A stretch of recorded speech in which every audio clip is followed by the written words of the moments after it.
Chiefs Kingdom, ACU crew, welcome back to All Chiefed Up. We're back with another live podcast for that ass, Steve. We're going live on a Tuesday night randomly, but why are we doing this? I don't know. You really don't know, ladies and gents. We're going to talk a little bit about Rashee Rice. I'm sure you guys have all heard all about it. Rashee Rice had his surgery today. They said the ACL is good. The meniscus is good. The MCL didn't need to be repaired. It's only the LCL. So it's looking like he's going to take about 6 months to recover, but you know what? It could be a little longer depending on how he heals. He may heal like Tyreek Hill, you know?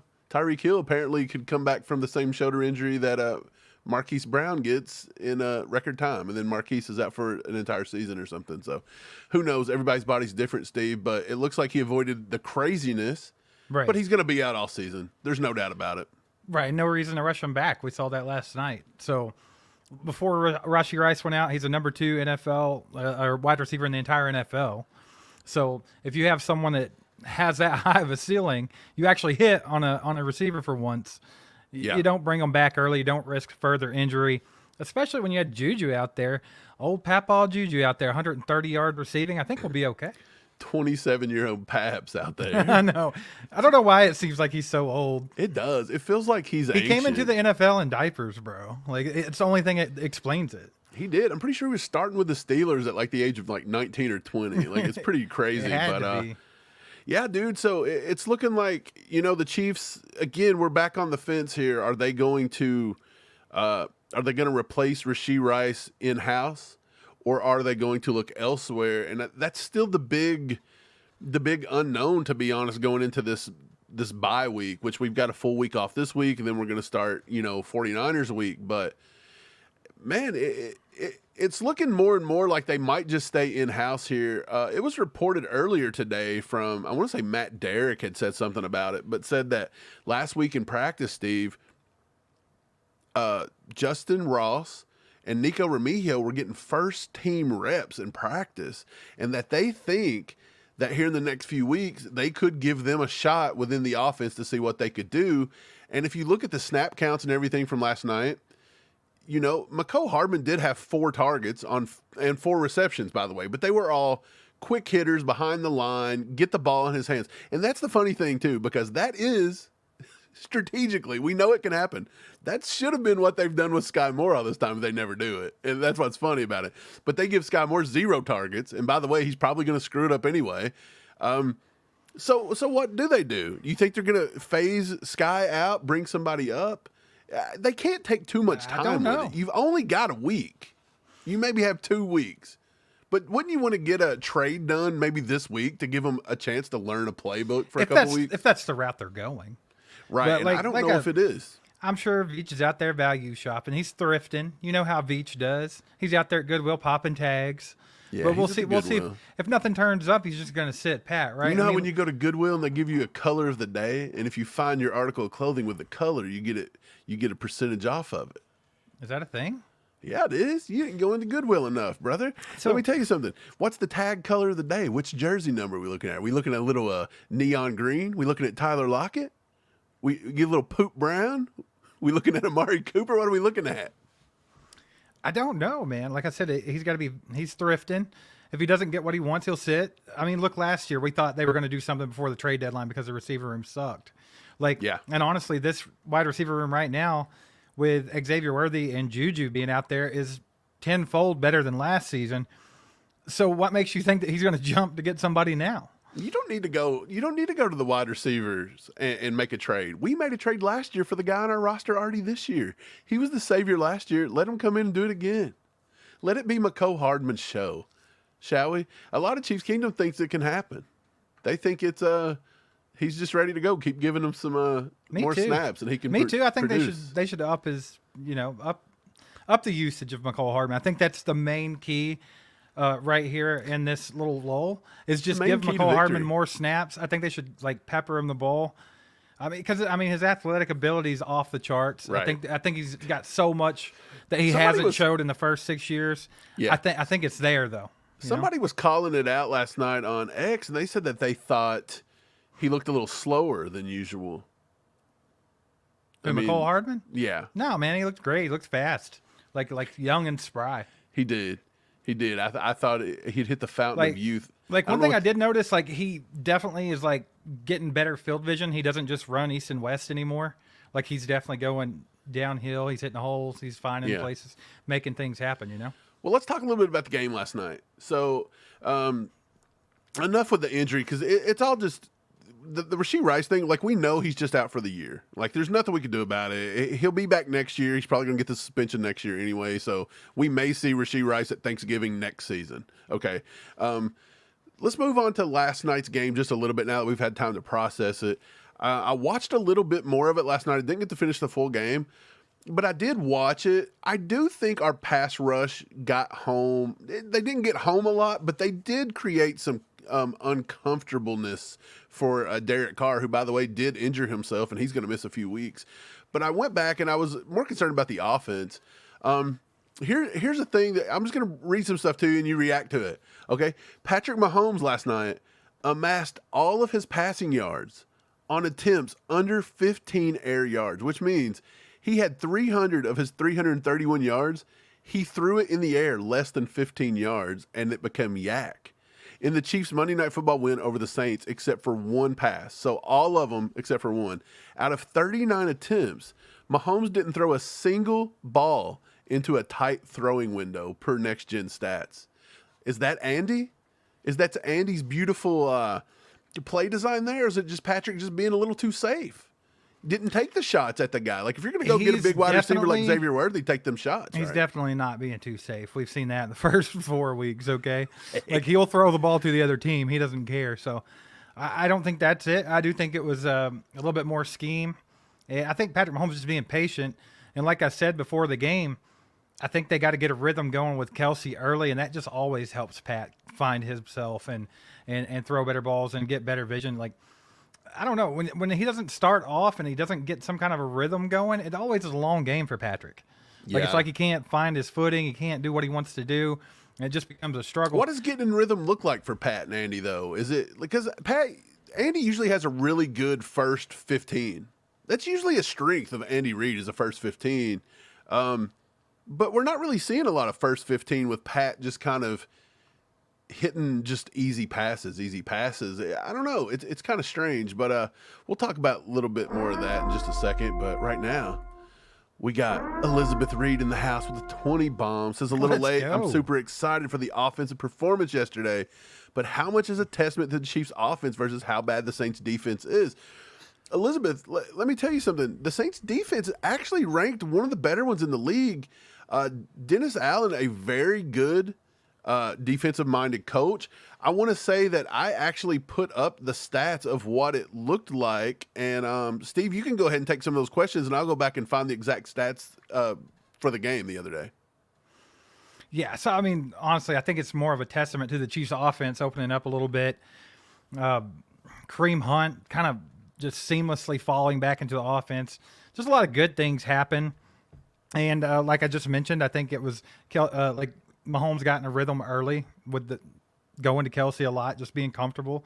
Yeah. But the Saints defense, like Mike said, it's one of the better rated ones in the league. It's the top defense as far as red zone defense goes in the entire NFL. And I think we saw that last night, why that is, because we had trouble getting the ball into the end zone. I mean, there were times where I thought 460 freaking yards of offense.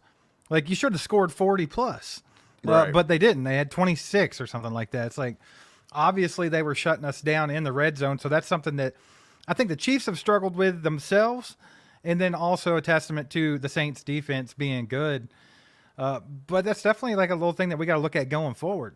Like, we got a lot of big issues on our plate with Rice being out for the year and this and that. But, like, I think just little things like, hey, executing, Jawan Taylor, please stop killing drives. And when we get in the red zone, can we please put the ball in the end zone? Little things like that could change a lot. Right. Look how excited Willie Gay was down there waving that towel, man. He's so horned up right there. He's about to bust, buddy. I actually tweeted this out for everybody before the game the other day. So Chiefs versus Saints. So this is according to PFF, which is, you know, they go through all the statistics and everything.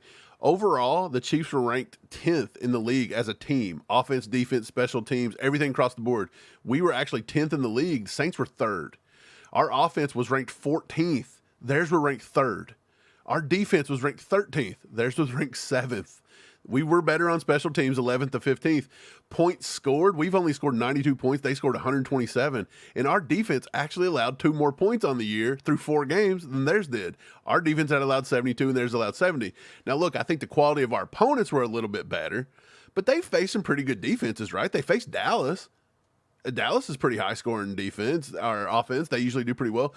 But yeah, I think it's a testament to, like, a lot of people are saying, hey, the Saints are frauds. You didn't really beat nobody the other day. Saints, you know, they wasn't any good, this and that.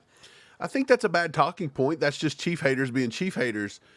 I think the Saints were fine. I think the Saints are a pretty decent football team. Now that Derek Carr's going to miss a few weeks, I don't know if Haener is going to be able to do anything there, so they may fall off a little bit. But I'll tell you what he's going to do. He's going to eat people. Look at that cannibal-looking face on that kid. He creeps me But we out. appreciate the question, Elizabeth. We appreciate that. We appreciate the 20 bomb, by the way.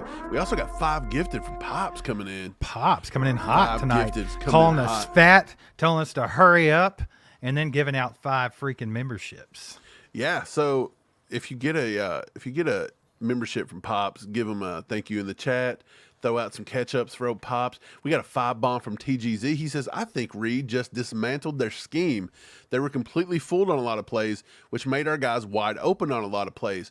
I did notice that the Saints didn't do a lot of Saints-esque type of stuff right off the rip. And I don't know if that was to counteract what they had seen on film or to confuse Patrick. The Saints like to run a lot of man-to-man. They opened up with a lot of zone. And I wonder if that's because maybe other teams had played zone and confused Patrick a little bit, and they were like, we're going to do it too. But Andy and Patrick, and the way our offense was now without our big playmakers and the way they were running 13 personnel, 14 personnel, we stuck to a running game. I honestly think that helped because when they dropped into zone, we shredded that zone. We shredded it. Patrick shredded that zone all night long. And at the end of the night, people's like, well, Pat had 300 and something yards. He had 0 touchdowns. He had 0 and he had a pick. Well, Which is crazy. Right? He would have had a touchdown if Juju don't lose the ball on the same play that he gets the pick. So that was 1. He had a touchdown to Noah Gray, and Jawan Taylor got it called back. Right. So he had several opportunities to throw touchdowns. And it just whatsoever, Patrick has to go stand at the mic today, and everybody gets to railroad him about his stats looking horrible. And again, it kind of feels like last year at times, when he was able to put up and get there, and then our receivers were causing interceptions and things. So, yeah, I think the Saints done something a little off character for what the Saints usually do. But at the same time, I think they were just trying to do what was trendy against Patrick and the Chiefs, and it just didn't work. Yeah, well, I mean, historically, the Chiefs are very good team against the zone defense. So it's just been kind of odd this year. Maybe that's what it was. Maybe they just went the wrong route when they watched the tape and the Saints were like, hey, this has been working for other teams. And it just bit them in the ass because the Chiefs got back in a little bit of a groove. And people stepped up. I mean, Kelsey was being Kelsey. Juju was back to doing what Juju did 2 years ago. Like, we can beat a zone. It's no secret. So I think they had to kind of flip their game plan mid-game, and it was just too late. Yeah. Hey, bone the zone. That's what we did. That's what we did. Boned the zone. We boned the zone. We got another 10 bomb from Elizabeth. She says, Steve, thanks. Thanks. Let's go. She feels better now. And F Dallas, by the way. Yeah, Dallas are losers. Are there, like, besides Dallas fans, so you're either, a lot in Kentucky where we are, there's a lot of Dallas fans. Like, it's one of those areas where we don't have a home team, so you get to kind of pick what you want. And we took the long hard road. It's paying off here in our 40s. But boy, it was a struggle growing up. It was a struggle. And everybody else picked all their teams when we were in middle school, Steve, and they were like, "Oh, we win every year with Dallas." Yeah, good luck. Good luck. It's going to turn out to be horrible for you. One of these days. One of these days. Yeah, so I think it's funny. I don't feel like if you're not a Dallas fan, you hate them. I don't feel like there's nobody like on the fence with Dallas. Like, well, if they win, they win. If they lose, they lose. You either hate them, you love them. I think it's what it is. But we appreciate you, Elizabeth. They exist sometimes, to be quite honest about it. Yeah, they're not all that great. We got a 5-bomb from Flapjack. He says, "I'd like to dedicate this." Wait, can we get I want to read this in a studious voice. Okay. "I would like to dedicate this 5-0 start to the refs." Psych, suck it, ref, crybabies. Steve, it's true, man. So they were arguing about the refs last night. I saw so many posts online this morning that was like, the Chiefs would have never won this game if they wouldn't have got away with this pass interference from Brian Cook. And it's like, y'all realize the game was capped at that point. It was over. Right. Jake Hayner was in there, thinking about how he'd rather be somewhere brutally murdering people and eating them, like put them in his fridge. Yeah, he wasn't even worried about football. He's thinking about his season. He's freaking Hannibal Lecter, bro. Yeah, who knows what that guy. But yeah, no, that game was over. And to be quite honest about it, I think the most egregious missed call of the entire game was Xavier Worthy getting mauled 50 yards down. That was a PI. 100%. Dude, Chris Jones got held all night long. There's one particular play where 3 guys are holding him, and some guy's got his hand in his face mask, ripping his face mask off. Hands to the face, you name it. Ridiculous. But, Steve, it's Chiefs fatigue. All these other teams, they're horribly ran top to bottom. They can't show up and win the big game. And we're just the new Patriots. This is what you got to deal with. Who cares at this point? I find it funny, and Flapjack finds it funny too, so that's hilarious. 2-bomb from Chief KT says the Raiders game really changed our mentality. I'm guessing last year's Christmas debacle. Like a Christmas game. Man, they really knew how to ruin Christmas last year. I actually think it's funny in hindsight. I'm glad that played out the way it did, because it gave the Raiders this false sense of hope. And it didn't affect us whatsoever. We went on to win the Super Bowl. So right. And then they didn't even rebuild properly, because they should have went up in the draft and got a quarterback. And instead, they thought they could do the same thing with a good defense and Gardner Minshew. That's the false sense of security they was given, Steve. Right. The Gardner Minshew. They thought they had this great defense. And it showed this year that they're the worst in the league. It's terrible. So it's like, I don't care. I think it's funny. In hindsight, I don't know if the Chiefs really let that get to. I think that was the turning point in the season for them last year, where they were like, okay, enough's enough here. But I don't think that's really carried over to this season. I think this season it's kind of, they're just taking it one step at a time. It's all they can do with all the things that's been thrown their way. Right. Bengals Kings fan says, I have a question for Mike and Steven. Do you all see the game against the 49ers after your bye week as a trap game? I understand the 49ers have a disappointment. Their defense is still there. I don't think it would be a trap game. I think they're going to really prep this game for 2 full weeks almost. Like, you're going to get a little bit of extra prep time. Who do they play after? Who do they play after that one? The Raiders. The Raiders. I don't think you worry so much about the Raiders that you overlook the 49ers, in my opinion. So I don't know if I'd call it a trap game. Are the Chiefs due for a loss? Possibly so. I mean, teams can't just win every game in the NFL. There's a lot of parity there. Oh, but you can. So, I mean, it wouldn't surprise me. I think it's not lost on the Chiefs that the 49ers hate them, and they want to get them. Right. They want to beat them. They will come out intense. They're trying to poach Spags from us, Steve. Man, I mean, obviously the 49ers, the sour grapes there, man. We stole 2 Super Bowls from them in the last 5 years, so I think they're going to be ready to play this game and come out and play a good game. They're going to be at home, too. So I think the Chiefs have to be ready for that.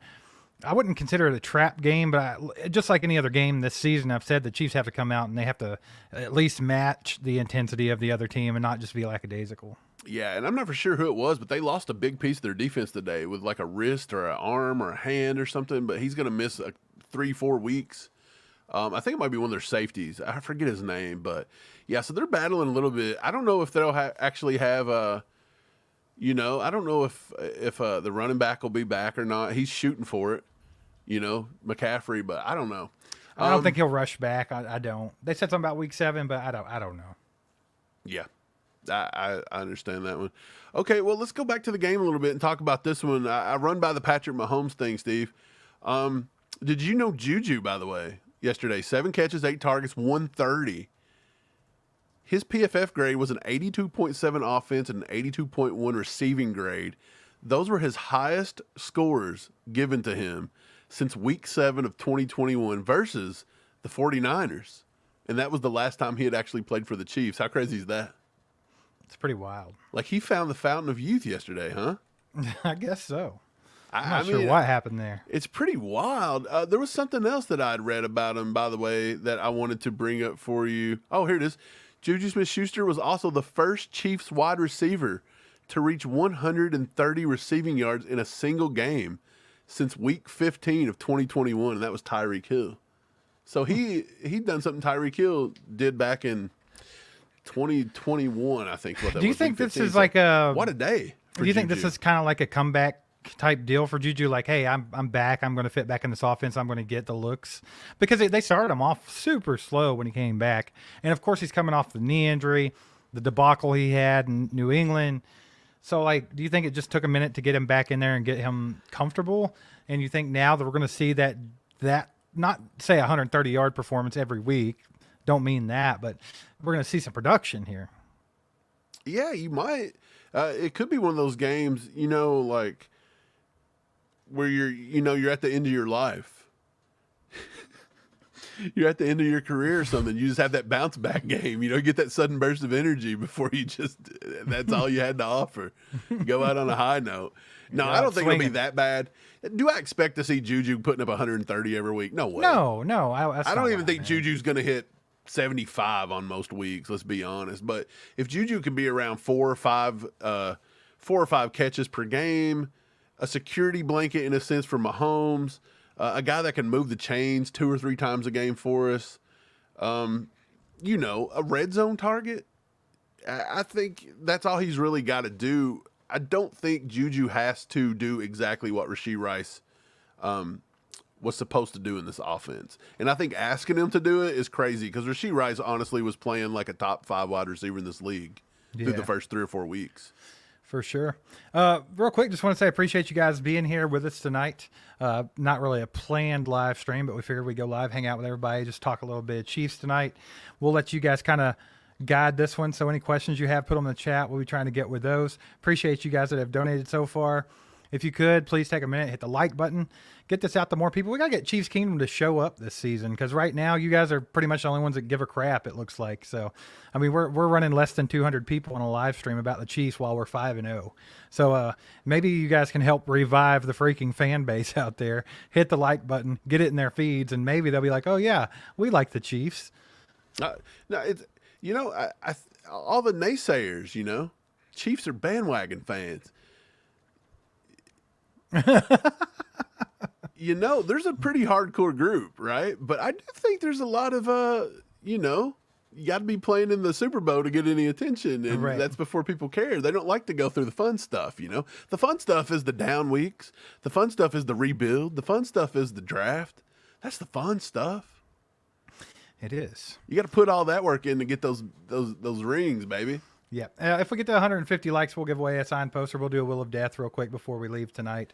So just keep that in mind as well. But I guess, like, going forward here, like, the main question is, are they actually going to try to add to the wide receiver room? I don't think it's necessary. Like, to me, I feel like the way the team played last night, I think we're okay. We're still way far and ahead better than last year at the wide receiver room. I mean, last year we were dependent on Marquez Valdez-Scantling and Justin Watson, I think is his name. Don't. Like, that's what we were doing last year. This year, at least we got Juju back, and I know he's, like, older. Not really, but, he's older. He's got the knee problems. A lot of people think he's washed, stuff like that. But Mahomes is older than Juju. Right, but he was, like, successful when we had him last time. I thought he fit the offense well. And then we also have Xavier Worthy, who's proven to be a legit wide receiver. So we have more options than we had last year. So to me, I'm on that bandwagon that says, hey, if we really want another wide receiver in the mix, can we please give Justin Ross a shot? Can we give Nico Remigio a shot? Let one of them come in and actually give them the ball and see what can happen. make it a point to get them involved in the offense and see if you can make something out of them. Yeah, you would think that's what Andy and them would do, but you never really see it. You don't see it. Because I thought at some point to this where we are right now, you'd have thought at some point they'd have kind of done that with Skyy to see where they were with a second-round pick. Because honestly, it's a lingo, and he's just not it. And they've never really given him a chance to be it. Right. And so just get rid of it. So then you'll bring Nico Remigio up, or you'll bring Justin Ross up. And how many times Justin Ross got in the games last year, he couldn't get over 20 snaps. They wouldn't throw him the ball. People's like, give him the ball, give him a chance. Wouldn't do it. Crickets, right? So we never seem to give these young guys the chances. So if Nico comes up, guess what? I don't see him getting a lot of chances, to be honest. He's going to return a kick or two, and he may get some garbage time or something. Who knows? But the Chiefs are kind of stuck in their ways. They like who they like. And again, yesterday, I mean, you kind of seen this yesterday. If you look at, let me bring up the snap counts for the game yesterday. It's a little wild. Offensive snap counts. Okay. Speaking of, if you look at wide receivers, offensive snap counts, Justin Watson led all wide receivers with 59, and he got 0 targets. Okay. What? How do you got a guy that leads every wide receiver? He essentially ran as many routes as a wide receiver one. He gets 0 targets. Juju and Xavier Worthy both run 56. Those three right there ran the majority. The next biggest wide receiver down the board was Mecole Hardman with 8 routes. That was it. He got 8. Skyy Moore got 6. I don't even remember seeing Skyy Moore on the field, to be honest. So, it's kind of odd. Like, so that's what I'm saying. If Skyy Moore gets 6 routes and Nico comes up, Nico's going to get 6, right? And you're not going to see him. It's strange, but it sounds like this is the 3 they're going to go with. It just sounds like they're going to go with Xavier, Juju, and Justin Watson. That's going to be your 3, and I think, barring a big trade out of nowhere, that's probably it. But how does Justin Watson run 59 freaking snaps and can't get a target? It's odd. Because they have to shut him. If they see if they see Justin Watson on the field, Mike, the other team, they get put on notice, right? They're like, crap. I guess so. We got to stop that guy because he's going to kill us. And this is another thing. Through, not counting this week, because this has not come out, but PFF actually had a stat talking about the most wide open wide receivers. And did you know Rashee Rice was number 5 out of everybody before his injury? You want to know who number 6 was? Justin Watson. Out of the entire NFL, he was the number 6 most created separation from a wide receiver. Well, I think and this dude is getting 0 looks. It just goes along with what we've been saying early this year. Mahomes has not been in a groove. He's not been comfortable, and he's not had great field vision. He's not seeing things. I mean, Xavier Worthy could be the top receiver in the league right now if Mahomes actually saw when he was open. So, I mean, it's just a matter of time before Poor Xavier. It'll be fine. It's nothing to worry about. Flapjack with a 2-bomb says, can we talk about our chitty red zone performance? Yeah, we've talked about that. It's been a struggle for a year and a half now, maybe longer. Like, what do you think they need to do, Mike? Like, what are you seeing that they do when they get into the red zone that stalls them? And me personally, I'll throw it out there. I think a lot of it is the fact that they will run the ball down everyone's throat, but when they get in the red zone, they abandon it completely. And I think they get themselves. You have a shortened field. They're trying to run 4 wide receivers and routes that probably don't mean anything. There's like no direction. I feel like it's pretty open. It's almost like they get in the red zone. They're like, Patrick, just scramble around, see if you can find somebody open and throw it. Yeah. Well, we say the red zone's bad. We say Andy stinks in the red zone and they're not calling plays. And it does feel like it sometimes. But you got to remember, in the red zone, we had a touchdown taken off the board because Jawan Taylor committed a penalty. Another time in the red zone, we got kicked out of field goal. Well, not out of field goal range, but we lost pretty much the drive because of another penalty that backed us up. We had to take a butt curve field goal. That might have been the one he missed. Juju tips one, and it goes up for an interception. So that was technically 3 drives we could have had a touchdown on. So is it bad play calling? Yes, Andy tries some trickery. He tries this and that, and it's not fun to watch. But we would have scored 3 more times if not for players just being stupid. So is it Andy doing it, or is it back to what we kind of said week 1, week 2, week 3, when it was inside the 5, we would try to run the ball, and our great interior offensive linemen decided they didn't want to block inside the 5 and 10-yard line. So they were just running into brick walls over and over. And then now you've got Jawan Taylor with a penalty problem, and you've got, well, Jawan Taylor cost us, he cost us what, 14 points last night? Maybe 10 if you count the Butker one, that's the missed field goal or whatever. I don't know. Could we have went and scored on that drive? Possibly, but I mean, he did kill the drive. We could say that. I want to see when he committed the penalty. I'm going to find that really quick. They were on their own side of the field. I want to say on like the 30-yard line, 40-yard line. It wasn't like we were in the red zone and he got it and just got us out, you know. Like, but he did kill that drive. We had to punt. Yeah. Man, Matt Araiza, he makes things happen in a pinch, don't he? Yeah. Like that guy, he's pretty cold-blooded. He's like the Butker punter, if you will. Like that punt he had when it was kind of cramped up, he short-legged it, still kicked it 58 yards with the hang time that lasted long enough for me to go pee and come back into the room. It was insane. And then when he was getting ready to hold for that kick, he bobbled it a little bit, and he didn't even freak out or nothing. He literally just collectively got it down. I like him. Right. Well, here we go. This was the last, not the last drive, because the last drive, you know, we were just killing clock. But the second to last drive, when Butker had to take a 38-yard field goal, that put us up 26-13. The Chiefs had the ball all the way down to the New Orleans 11, okay? Penalty on Creed Humphrey holding, 10 yards, okay? In that same drive, on that same play, they called Jared Wiley for a holding that got declined because they enforced it on Humphrey. So they got to the 11-yard line. Nothing that Andy did, not the play calling, but 2 penalties on 2 different players for holding. Backs us back to the 21. Very next play, offensive line gives up a sack. So now you've got penalties, sacks. You know what I'm trying to say? Penalties, sacks. Yeah.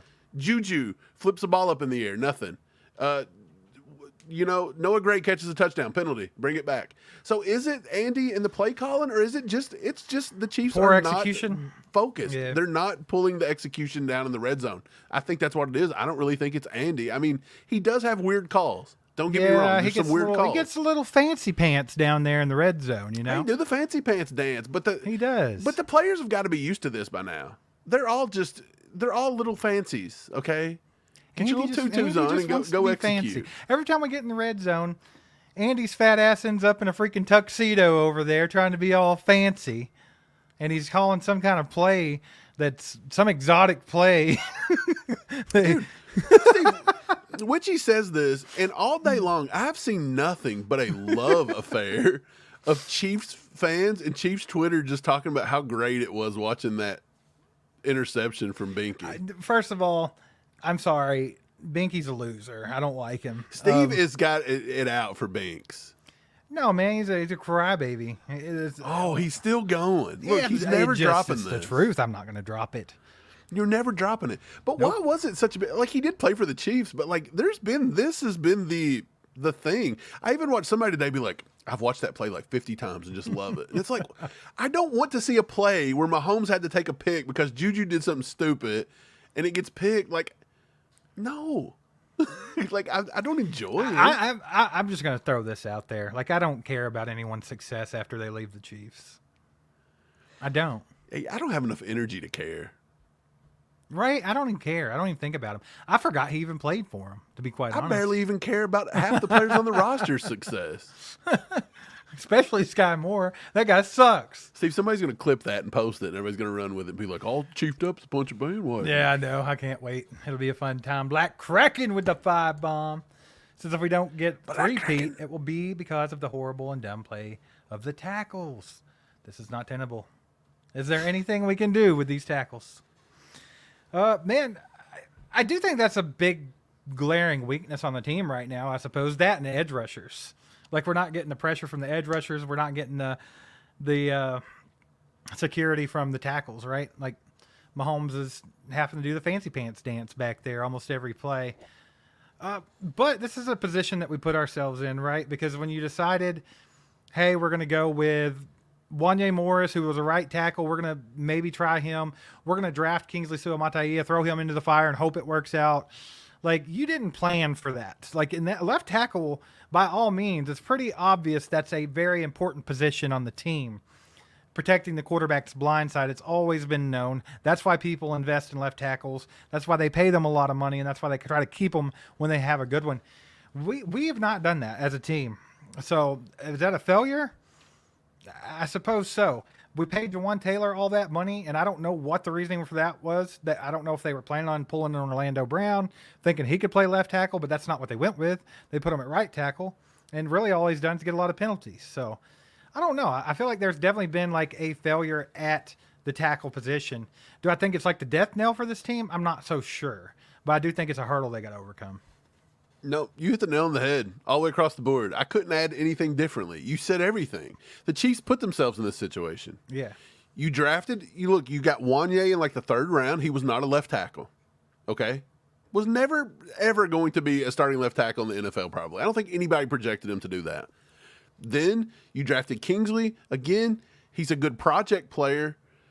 But when you decided that he was just it and you didn't bring in any veterans, you didn't push him in camp, and you had to know he's going to struggle. And then you pull him as fast as then you you pull did? him. Then you mess with Yeah. the confidence. And now you've got Wanye, who now he even went down with a knee in this game. And he's already had significant knee stuff all the way back.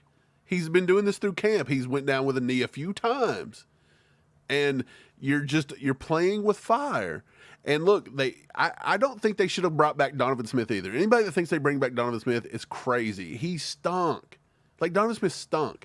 But there are other guys out there that you could have taken a look at. You could probably get David Bakhtiari for a bag of chips right now. Like, he'd probably want to come back and play a little bit. Bring him in, see what he's got left. What does it matter? Like, this dude's going to play for probably nickels and dimes. There has to be somebody out there. And if they were serious, they'd have done it. So they've took themselves and put them in this situation, and then spot on with Jawan Taylor. You paid him $80 million to bring him in here. And by the way, you did it before free agency even officially started. That's how horned up Brett Veach was. He overpays the dude like ungodly amounts of money 2 days before freaking free agency kicks off. So he was horned up all over that guy. So they've put themselves in the situation. Get out of it, I guess. But at the end of the year, I'm with you. I don't know if Wanye or Kingsley or whoever don't get it together enough. And I don't think Jawan Taylor's play is that bad if you can nix the penalties, right? But I feel like Jawan Taylor's one of those guys where it's like, you're going to get a bunch of holding penalties. You're going to get some false start penalties. This is what Jawan Taylor is, right? You're going to get 65 good snaps, and you're going to get 5 atrocious snaps. That's what you're going to get out of him every game. Pretty much, man. I don't know if there's anything to really do going forward, but like you said, Bakhtiari's probably out there. He'll play for some whatever. Right. Get him a $50 gift card to Chili's. Look. And he might come play, you know? You never know. Go in your attic. You go get you a 1994 Pamela Anderson Playboy. And you just put it right in front of him. You say, here you go, buddy. And a bag of Doritos. Are you coming? You coming to the Chiefs? What are you doing? Steve Blackcracker with another 5. He says that's why Mahomes missed the wide open Worthy, because tackles have spooked him. Possibly. But at the same time, Mahomes has been in the league so long. You got to know that you're going to take hits, and you're going to get the crap kicked out of you. Good QBs will stand in there and take it right in the chin, and they'll throw it and put it on the money. If Mahomes is that scared to take a hit, this is what you're going to deal with. And I get it. You don't want to get hit. It's not ideal to get him hit over and over and over and over again. But again, the Chiefs put him in this situation, did they not? They didn't bring in a left tackle, and they didn't bring in a great right tackle. So for all the right tackle, left tackle, offensive line building, they've done pretty solid at building that middle. But this is more than likely possibly Tooney's last year, unless he does some major restructuring. And left tackle's still kind of a question mark. Right tackle, I can't justify paying Jawan Taylor the rest of his contract. I think in this offseason you can get rid of him for like $4 million. Well, I mean, you might want to do that. I'm thinking back. I can't remember for sure, but I think he left out after 3 years. I thought it was 2. I hope it's 2. I was thinking it was this year. But I think that's like, how Brett Veach will overcompensate on the problems. And he did it with the offensive line before. And that's how we ended up with the great interior offensive line that we have. but I think he's got to focus back on that. I think going forward, like in the next draft or two, Well, the offensive or line has in the 5 off different seasons, players. You can't just get 3 good ones. I get it, but in like free agency coming up and the draft coming up, I think like you have to be pretty laser focused on tackle and edge rusher. Like I feel like that's the 2 glaring problems right now. Yeah, Yeah, you're right. yeah. Yeah, I mean, I don't know what to say. I don't know, man, but all in all, though, there's really nothing to complain about at this point. So, I mean, being 5-0, going into the bye week, I mean, you got to feel good about it. Yeah, there's things to critique or think that how can we get better? How can we make sure we sustain and get a really good playoff run and get a shot at that three-peat? But, I mean, all in all, you can't complain too much. And I think Brett Veach has it under control somewhat. I mean, that's the whole thing about it is, like, I'm not worried about anything. Like, we can talk about all this stuff all day, and it's good talking points, and it's stuff, you know, it's just analyzing what we see. But personally, like, I don't know about you, Mike, but I don't feel like we're in a position to where I'm, like, worried about anything. Like, I feel like the fact that we've played the way we have in the first 4 weeks and squeezed out all those games and won in tough situations, found ways to win when we weren't playing great. Like that kind of stuff is the grit that you need for late in the season. So I'm actually excited for the fact that, yeah, I didn't like watching those games whatsoever, but I feel like it builds character with the team. And you got new guys in the locker room, so it's building that team together and you know, just getting to that point where you will find a way to win even in your worst situations. That goes a long way. We can talk about the injuries and all the little things that they didn't sew up with the free agency and the draft and things, but all in all, there is no perfect team out there. We could take any team in the NFL and we could point out their flaws right now, right? And it's the same difference. But to me, the Chiefs are still the best team in the league, so we're in a great spot. Perry puts up from Spot Rack, the potential out on Jawan Taylor is in 2026. So it isn't this year. It is next year. So you were right. It was after the 3rd year. I was hoping it was the 2nd. But it is. I was right with the 4.5. It's 4.7. So right number, wrong year. Dude. I don't know. I don't know what I do with him, man. If I'm Veach, I don't know. It's wild because, to be honest, he's not the worst right tackle you've ever watched. Like, he's pretty solid. He holds up through the first 3 or 4 games. He was one of the better right tackles in the game. And then last week and the week before, he's just struggling with penalties. He's struggling with penalties at bad times. So he's got to get it together. I don't know what to tell him. He's an adult. Right. You're making $80 million. Grow up. Steve, if you made $80 million at McDonald's, do you think they'd let you forget everybody's fries? I don't think anything would stop McDonald's from screwing up an order. That's the answer I was hoping for. What do you think about Robert Saleh, whatever his name is, getting fired today out of nowhere? And they said Aaron Rodgers didn't even know he was blindsided by it. No one cares. I think Rodgers probably had the most to do with it. Him and Saleh haven't seen eye to eye since they got there. And to be quite honest about it, like I'm not the biggest fan of Aaron Rodgers, but I feel like Aaron Rodgers probably knows more about football than Saleh, from what I could tell. And I think Aaron Rodgers feels that way too. Offensively, probably. Right. When you start looking at these like veteran players that have been in the league for 20 freaking years, like Aaron Rodgers, it's hard to argue that he could probably sit there and call an offense better than most offensive coordinators. Like, you know what I'm saying? Like, he sees it. He knows what's up. Right. That's what I'm saying. Saleh wasn't it. So I think for the Jets, like, it's probably a smart move. They've rebuilt that team with good talent, and they should be, like, executing. They should be getting some kind of production from these guys, but something's missing, and I think you have to point to the top, right? They kind of done what the Chiefs tackles were doing. Early in the year, they were decent. The Jets' offensive line was holding up for the first couple weeks. The last 2 or 3 weeks, man, everybody's getting the Rodgers. Like, they've crumbled. Right. So, and they try to rebuild there. They tried to go pay Tyron Smith. They drafted, it's just, the NFL's hard. It's a tough league to win in. It's a tough league to sustain wins, and that's why Brett Veach and Reed have done a great job of what they're doing. I see somebody in the chat say, "Can we peak too early?" I don't necessarily think so. I mean, do you see the Chiefs going on like a 6-game losing streak and going below 500? No.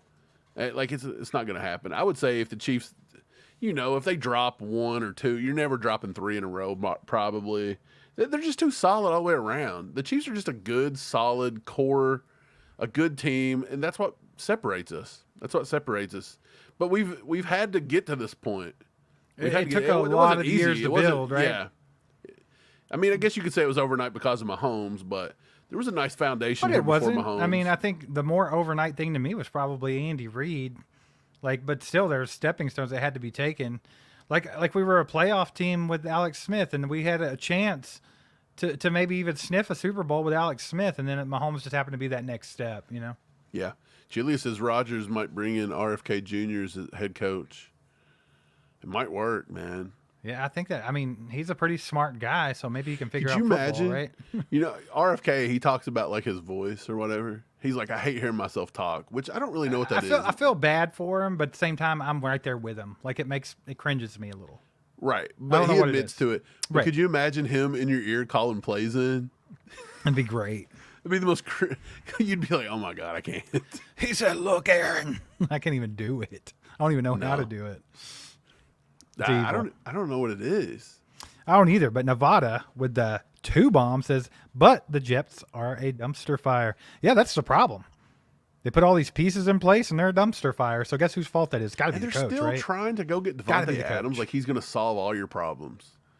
You just escorted your head coach out with cops today at 8:45 in the morning, and you think Devontae Adams is going to fix this?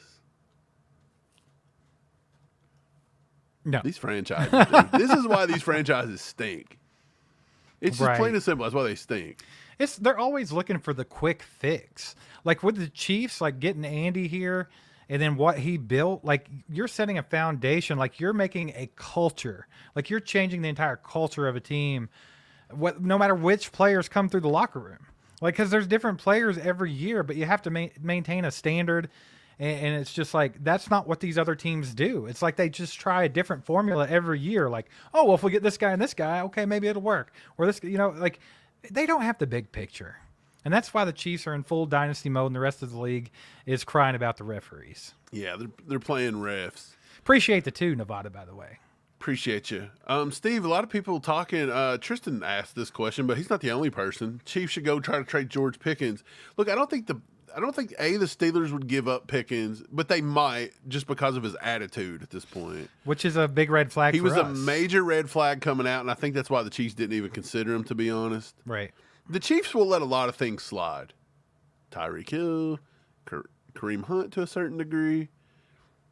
But there's just certain things in players, and George Pickens has got that I think they can deal with attitude. people making mistakes. They just can't deal with someone that is a mistake. Right, and then like if you're just inherently a bad person after the last, the other night, last play of the game or something ridiculous. I wouldn't go that far with it, but he's just got a bad attitude. Like I don't think he was get fined. I don't think he was trying to hurt anybody, but I just think he was throwing a little hissy fit, and that's the kind of stuff you can't have. I don't know.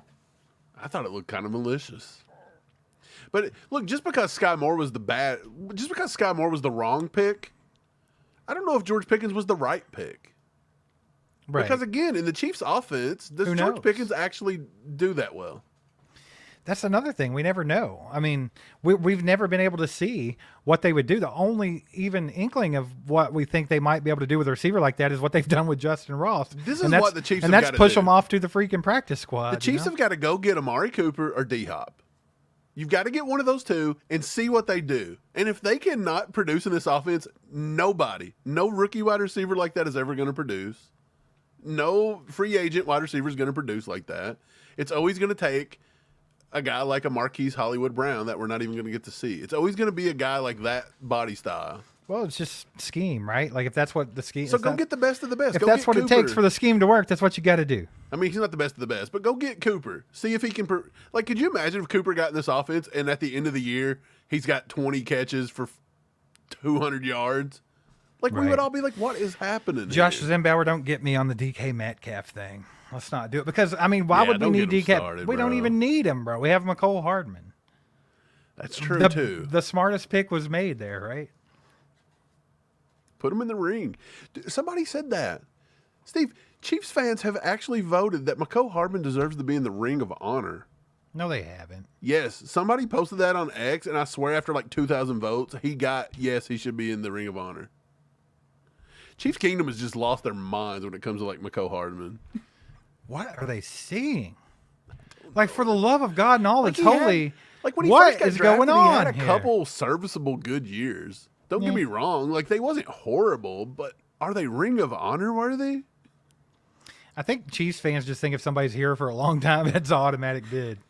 It's good. Like, if Skyy Moore sticks it out and we don't run him out of town, if he's here in 8 years, I'll be like, you know what? Put him in the Ring of Honor, man. You know what's going to be funny? He's been a long-time Chief. They're going to not cut Skyy Moore next year either, and everybody's going to implode. And then Brett Veach is going to find a way to 1-year contract him all the way to the end of his career. Mecole Hardman in the Ring of freaking Honor, bro. Like, what are we doing with life? That's not even a talking point. What are we doing? Dude, I don't know. Ty, what's up, my man? Good it. to see you. He said I wouldn't mind having Amari Cooper. I think Amari Cooper, it's like one of those things, like, I think if you're going to get somebody, like, he's like at least the cutoff point. Like, if you're not getting at least Amari Cooper, let's just roll with what we got. You know what I'm saying? Because he at least gives you that, like, receiver that has that ability to take a game over, like a number 1 type wide receiver. So you would have it. You'd see what the Chiefs would be able to do with it, if nothing else. So yeah, we go get him. Even if he doesn't produce, then that just tells us going forward, can we stop even dreaming of having guys like this and just go on with our Skyy Moores and stuff? Right? Man, I would like to see. I'm really rooting to try to get an Amari Cooper or a D-Hop. Again, these guys are kind of more D-Hop than Cooper. They're more at the end of their career, so even if they don't produce, you're going to get people be like, well, he's old. If you'd have got him 5 years ago.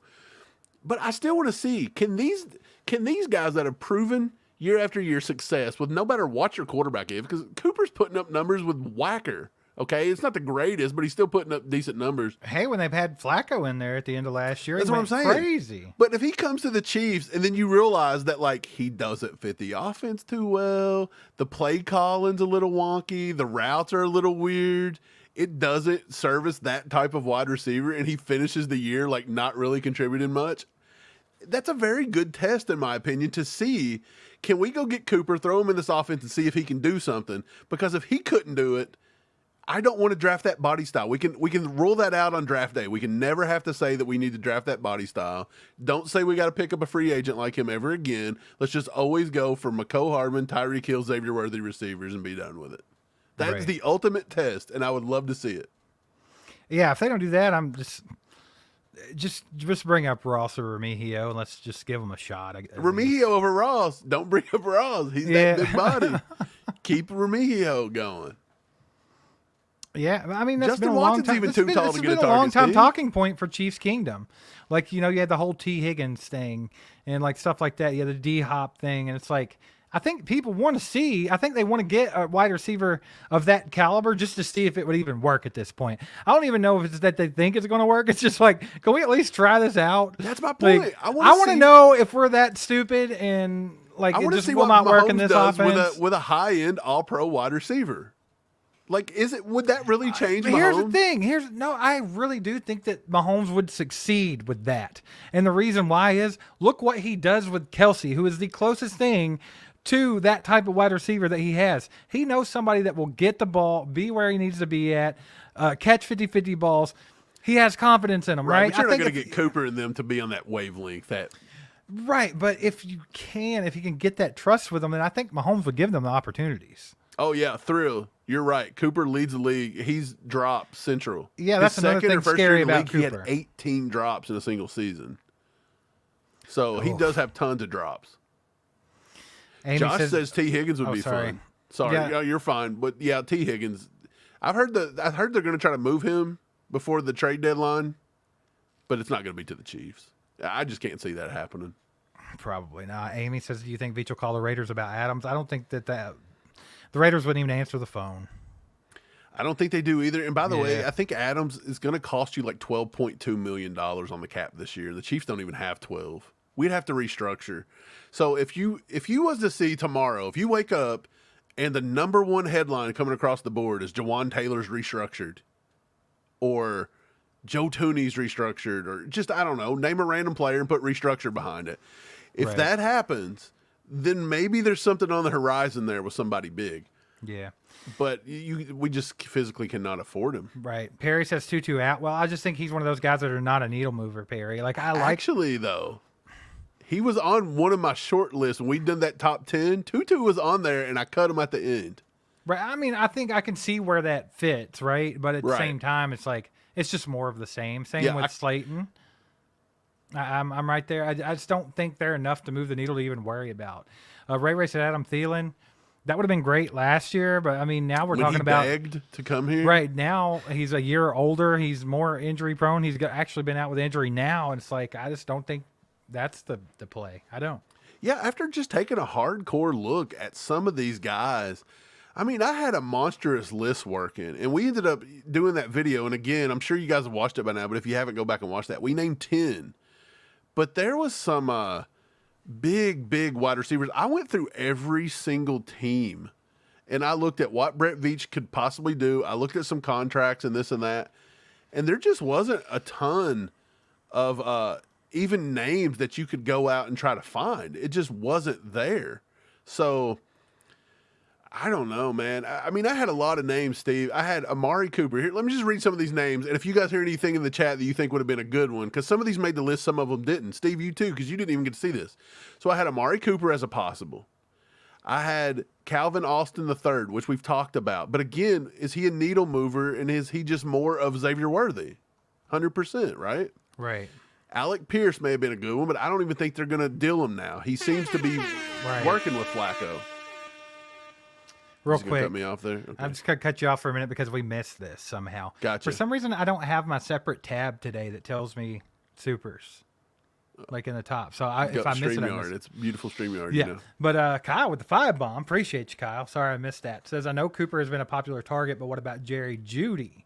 What's your thoughts on Jeudy? So, Mike, go ahead and finish what you were saying, and then we'll get to Kyle on the Jerry Jeudy thing. Okay. So just going down the list of the players that we had come up to, we thought Alec Pierce could be something they would look at since they drafted A.D. Mitchell. But like I said, once that backup quarterback's come in there and done a good job, I don't think they look there. The Jaguars, I had 2 players on that team that I thought they could look into. One was Christian Kirk, but he's too high. He's rated too high, and now he's starting to get back on a good page there. Parker Washington was another one, Steve. Does Parker Washington move the needle for you? No, not in the slightest, right? So we're still looking. For the Titans, you had D-Hop and you had Treylon Burks. Do either of those move the needle much? I think D-Hop probably more than Treylon. Treylon is more of a Kadarius Toney type player. Like, who are you getting? Right? So not much there. The Panthers, I thought maybe the Panthers would maybe look to move Deontay Johnson, but that's a name, but it's still like, I don't know.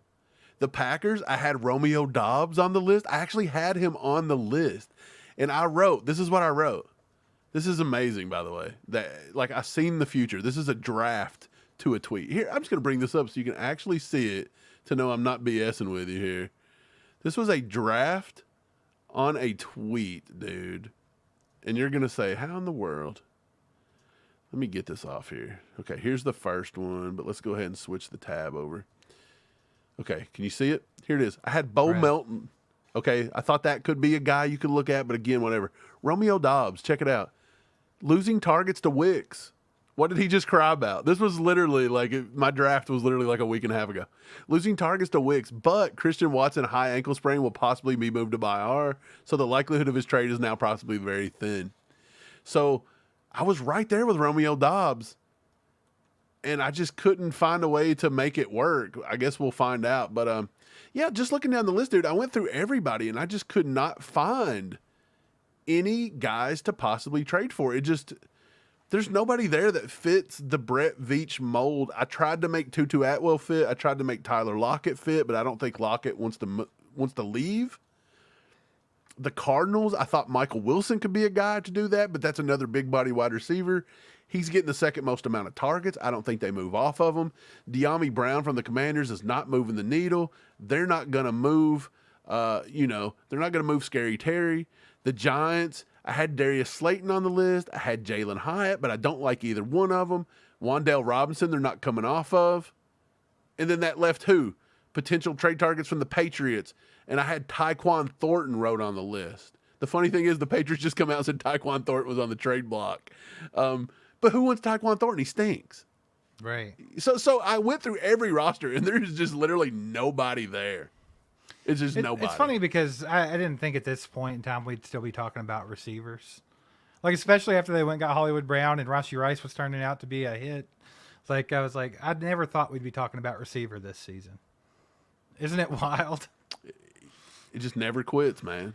Appreciate the 5, Kyle. You the man. What about them Royals, by the way? What about it? What about them Royals? They got to pull this off. They at least got to take the Yankees out. Yep. Keith says, do you think we would give Cooper a new contract if we traded for him? I think you might have to, right? They took some of his contract, turned it into something. But I don't know. If you traded for Cooper, would you even make him a long term, or would you just say a stopgap for the year? Well, I mean, what's Cooper? 28, 29 years old? I'm not for sure. It could be older than that. Let me find his contract. Hold on. I want to see his age. Dang, he's 30, bro. So, I mean, yeah. He's one of those guys that you might have for a year or two. Like, that's it. It's not like a long. See, that's another thing, too. Brett Veach does not typically want to go trade for wide receivers that are in their 30s. Yeah, I mean, even when he went to get Juju, of course he went with the young guy, right? Like, even yeah, even Juju, 27. Juju, we're calling Juju old, dude, and he's 3.5 years younger than Amari Cooper. I swear he's been in the league for 15 years. I know, right? Like, he started when he was 12. Right, so they voided his contract. He had initially signed in 2020 a 5-year, $100 million deal with Dallas. That's wild. That's how much they give him. So that's wild. If he did restructure a new contract, good Lord, there's no telling what he would ask for. It's going to be way too much. Yep. Real quick, just wanted to stop and say thanks to everybody for watching again. See you guys out there. YouTube, you're almost getting upped. YouTube, you're getting shown up by X. There are literally almost as many X watchers as there are on YouTube, and that is sad. X pulling out today, Yeah, hit that like button. Get this out to more people. Also, if we get to 150 likes, which I haven't looked in a minute, we're at 120, 130. We'll give away a poster before we leave. So if you haven't hit the like button, do that. If you haven't subscribed, do that. Also, you can become a member, $4.99 a month. You'll get the perks. You'll get the emojis. You'll get the members-only live streams, which we'll have one coming up very soon for October, where we always give away something cool. Last month, we gave away a signed Justin Ross jersey. Not sure what we got on the burner for this one. But go join. Be part of the crew. And also, we have merch. You can go to merch.allchiefdup.com. It'll take you to our store. Got some pretty sweet shirts over there. You guys could go get you one to rock and help get the word out. Yeah. Dude, I finally found that Ring of Honor. I don't want to know about it. Dude, I found it's not real life. And they deleted their poll. They deleted the tweet, dude. So I can't find it. It's not on here. Oh, well. What ifs? I mean, more than likely it's a troll anyway, but I find it funny. Right. You know, it's fun. It's fun to say he's, why not? He's a 3-time Super Bowl champion for the Chiefs. Put him in the freaking ring. Go ahead. Put his face up there. Can we get an alternate Ring of Honor? Can we do a mini ring? Like a hula hoop of honor? Nevada Chief with the 20 bomb. Appreciate you. Thanks for the support. Yeah, your all support goes a long way helping the channel grow, by the way. Like, we started right at, are we on the 3rd year right now? Like, so we didn't start just a long time ago. But people like you have helped the channel grow tremendously. One half of us are fully focused on this channel right now. We're trying to get to where it's both of us. And we want to keep growing. We want to keep evolving. We'd like to do this thing full time and like do the real deal for you, like do better content, more content and stuff like that. So your all's donations, they go a long way in helping us get there. And we appreciate you, Nevada. Yeah. Appreciate you, brother. Jake Kelsey says, why does my Grim Reaper shirt have 13 on it? 13 seconds, baby. Yeah. The 13-second game. Grim Reaper, baby. The Grim. It only takes 13 seconds for him to rip your heart out. To rip your balls off and feed it to Josh Allen. Chiefs fan that said that it was probably McCo's mom that said to put him in the ring of honor. Which you're right. Winchester goes in the hula hoop of honor as well. But I would think James Winchester, has there ever been a long snapper to ever even make the Hall of Fame? That's a good question. Like just a straight long snapper. Like you don't do nothing else. Just long snap. Isn't that odd? There's actually people in the NFL that just do long snap and they don't do anything else. Like James Winchester shows up every day to work, bro, just to probably put like 5-10 snaps between his legs going back about, 10 yards. And then he's done. And he lives a nice upper class. He's in a nice upper class neighborhood, okay? And he's just living life and he's not worrying about the price of eggs because he can snap a football 10 yards. It's incredible. I think Winchester needs to be on that ring. This game's changed lives, okay? Winchester to the Ring of Honor. Wait, Rick James is out here. Should I start the Winchester to the Ring of Honor hype? Just go ahead. See if you can get it going. See if you can get it going. Let's get it going. Hey, we're at 143 likes. If you get 7 more, we'll give away a poster. Just going to throw that out there. 7 more likes. Let's just going to throw that out there. And if you guys have any questions, or if we've missed your question, you put it back in the chat. We'll try to get to as many of you as we can before we get off here tonight, because that was kind of the point. Just get on here and hang out with you all. So nothing particular like that we need to be talking about. I mean, we're sitting in a good spot. Chiefs are 5-0 going into the bye week. So, I mean, it's kind of just whatever you guys want to talk about. We got William with the freaking 7. You got William. Is it Canadian? Is it a Canadian? So it's like, that's probably 5 US because our dollar sucks. Right? I was going to say, I bet the Canadian, what is the Canadian? What's Canada? What's the Kenyatta's, is it a peso? It's not a peso. It's not. That's a Spanish, like the Mexico, right? Is the peso. What's Kenyatta up there? I actually have a Kenyatta in $5 bill, and it smells like maple syrup. Does it really? Anton gave it to me. Our boy Anton. He moved from Sweden to Canada to Toronto, got put in jail, and give me a $5 bill. Wild story right there, but it smells like maple syrup. Everything from Canada smells like maple syrup. William says, I think the wide receivers are fine for this season. I agree. I think we're in a decent spot. I don't think we have to do anything.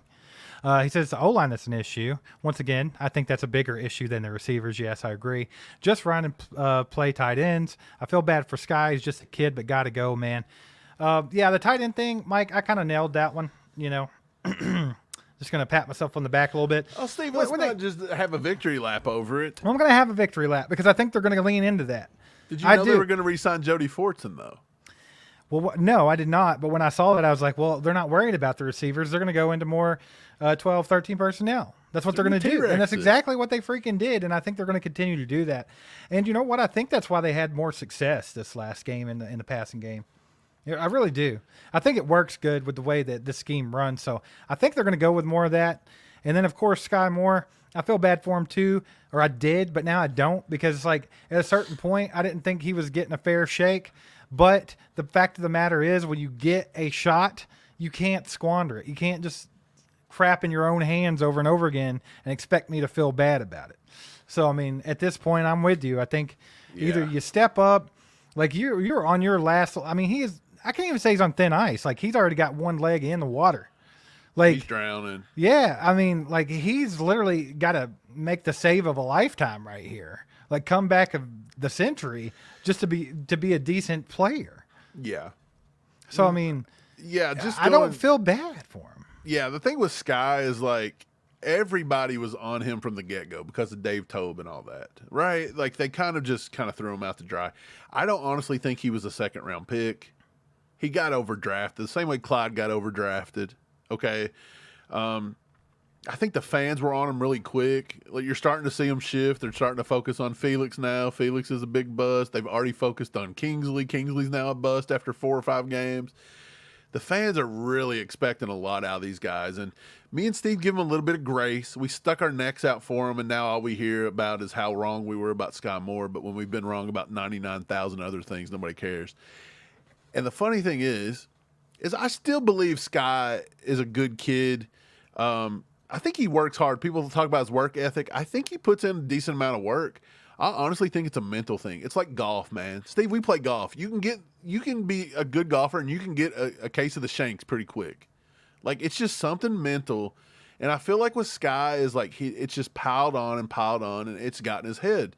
And to be honest, I don't think he's getting another shot here. I can't see it. And honestly, I don't really care at this point. Like Steve said, he kind of squandered his opportunities. Like, you've got to catch the ball when they throw it to you. If you get called on once or twice a game, you can't go out there and screw it up. So, yeah, is it in his head? Yes. Were people a little hard on him early? Yes. But at this point, it's football. It's grown man sport. It's a what have you done for me lately? And poor Skyy's just done.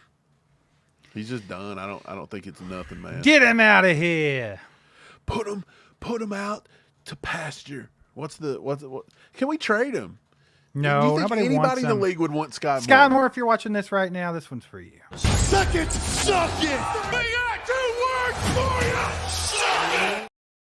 That's a little uncalled for. Is it though?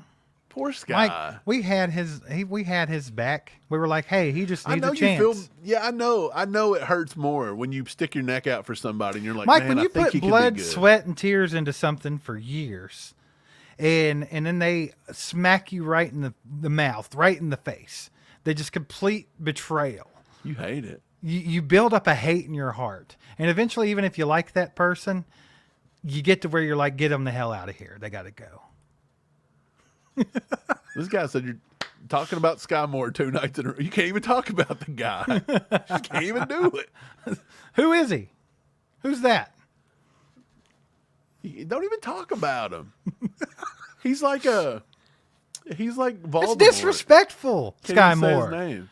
That's just disrespectful. How are you going to go out there and prove everybody right? Skyy disrespected you, Steve, and now you're disrespecting Skyy back. Everyone said that you were a piece of shit, Skyy, and I was trying to vouch Trying to for give you a little grace. And what okay? did you do? You go out there and you've proved everybody right. It's that poop again. Yeah, whatever. You win Prove some, them you all lose right. some, right? You know you are what you are. You're a turd. TGZ said you think Clyde's still on the 53. Yeah. I mean, you Yeah. think they're going to cut him? No, I don't. No. I wonder if he's going to get utilized at all. Are they actually going to put him back in there? No, I'm still Chief, I'm really curious. not bitter. I'm just being stupid. I'm really curious though. Like, sorry, I was reading Ruben. He said it's bad when Mike starts with he's a good kid. He's a great dude, kid. Chiefs Kingdom didn't even wish him a happy birthday. Like, that's how bad they were You know on what? this dude. I hope his birthday kind of sucked. I ain't I gonna don't lie. think he got anything. I think he got a box of poop. I hope he dropped his cake. But anyways, yeah, I don't know. Was Clyde really sick this week, or did they just say that so they didn't have to bring him up? I don't know, because you got a 21-day practice window. They opened it, but they didn't have to elevate him. So we'll see. I'm curious to see with Clyde, are they going to get Pirine more involved? He's got 2 weeks now to get more familiar with this offense, and if not, you may see Clyde just go back into that role, and Pirine might just kind of fade off.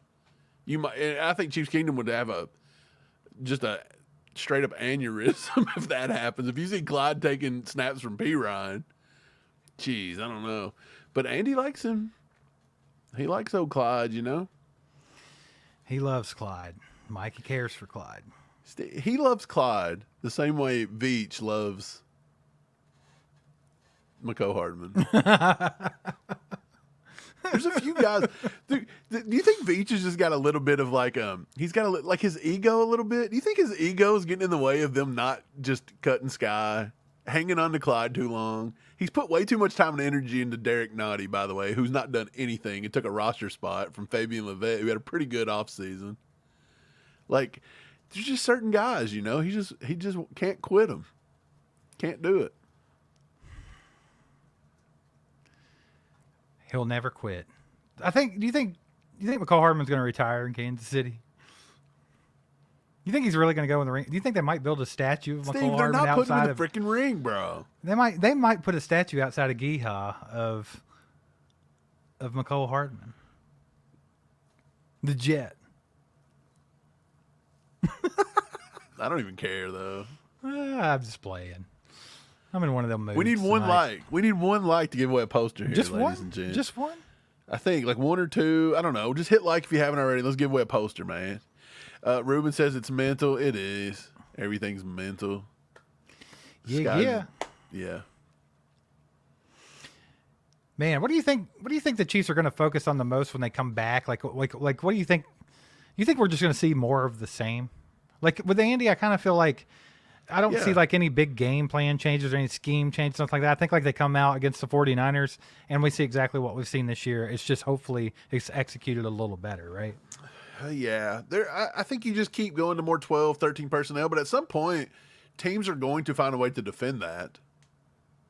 You're going to, you know what I mean? Like you're going to have to keep evolving somehow.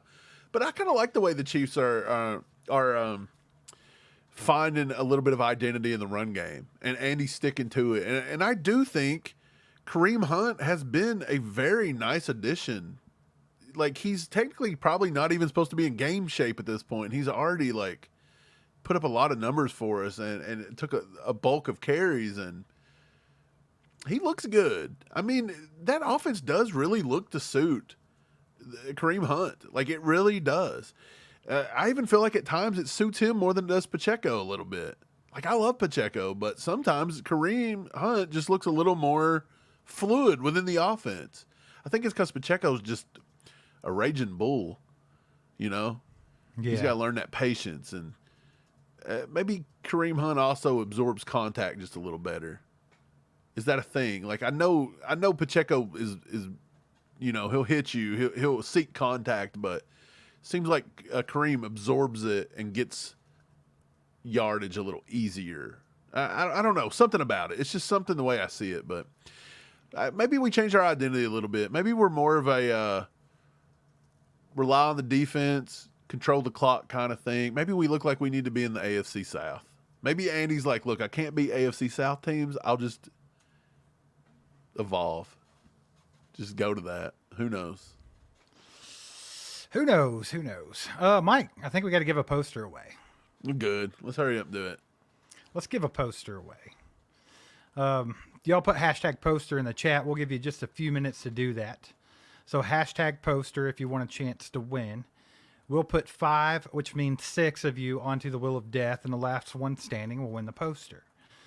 Those 5, which means 6, will be picked by Nightbot. So hashtag poster if you want a chance to win, and we'll get that going here in just a minute.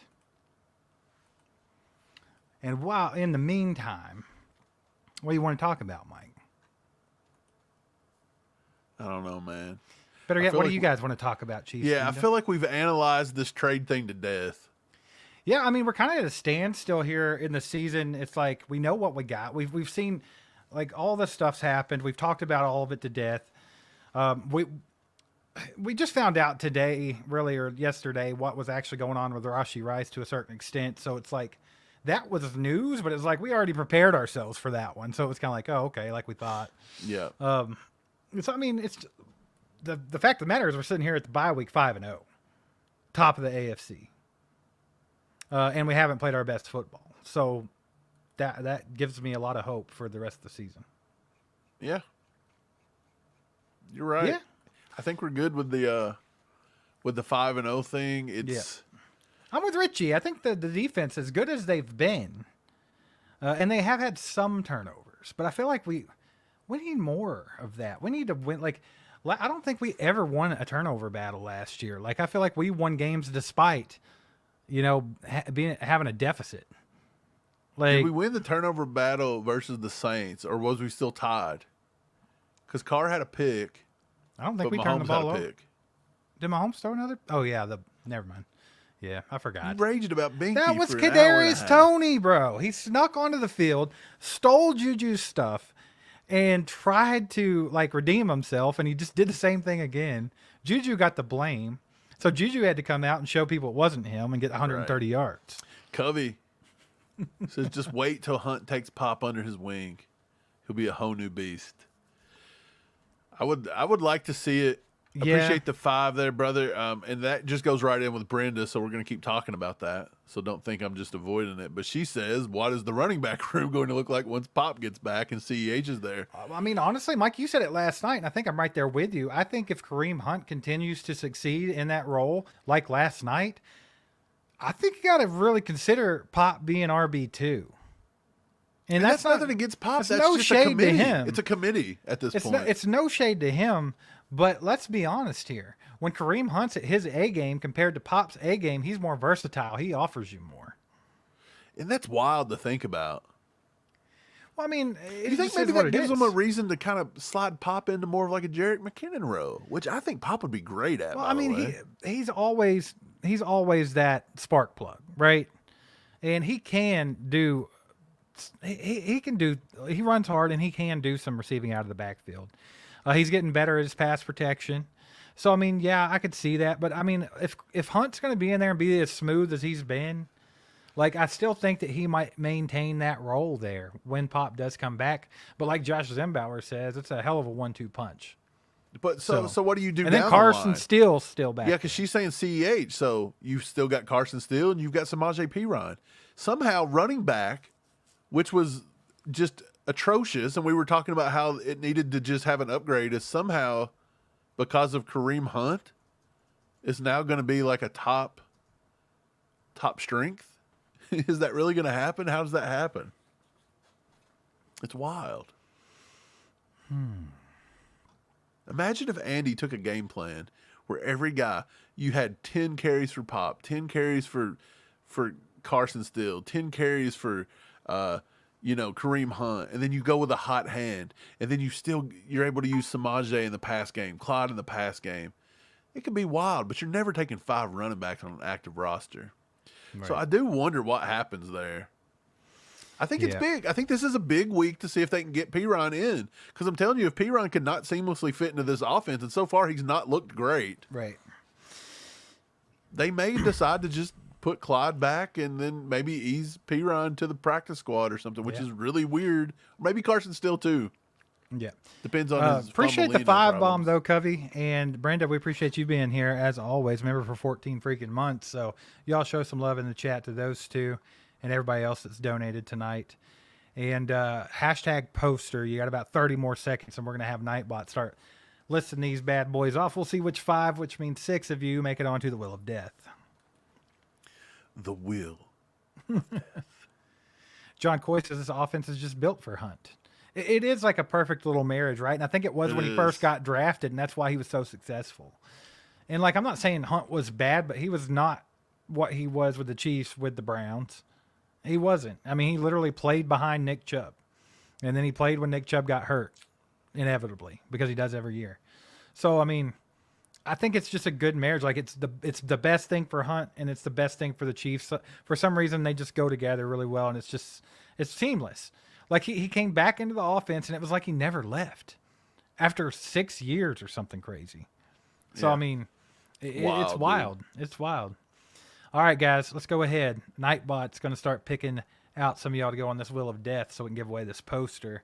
And once again, just want to say I appreciate you guys being here. You all are awesome. So let's get this thing going. Okay, let's go. Nightbot. He picks. Come on, Nightbot. John Coy. John Coy. He's like, you know what? That's the last comment you guys took, so I'll put him on the wheel. First one on the list. Joey Zook. Joey Zook. Hey, some new names tonight on the wheel. John or Joey's never been picked. If you guys aren't subscribed to the channel, do that. Hang out with us more often. It's always a fun time. We got a great group of people in the chat.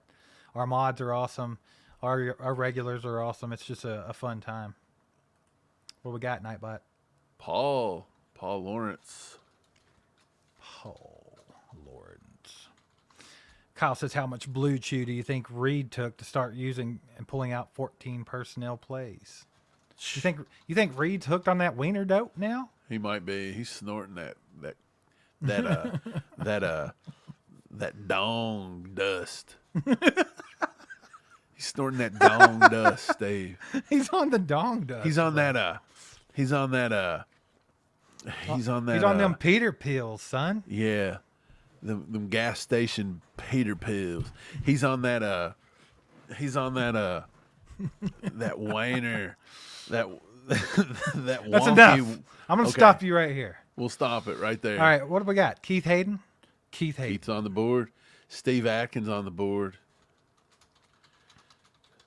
And that's 5, so we're going to do one more name because that's what we like to do. One for good measure. Jay Willikers. I like it. Jay Willikers. I think we've got 6 on the board. G. Willikers, Batman. I like it. Can you see it? Can you see it? We can see it. Let's spin it. What do we got? You don't want your name to be picked again. This is the wheel of death. So if you get picked, it's death. You out, Keith Hayden. Hayden. Sorry. Keith Hayden, I'm sorry. We're I know sorry. they applauded for your death, Keith, but I don't like it. John, first one on, but not the first one off. Second one off, John. Sorry, brother. Here we go. We're down to 4. And then there were 4. G. Willikers. Steve, are you trying to put the hex on?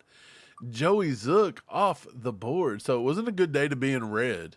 It was not a good day to be in red. It's wanting a gold or white. And You just jinxed Paul. I mean, it's not a good day for red. I don't know what to tell you.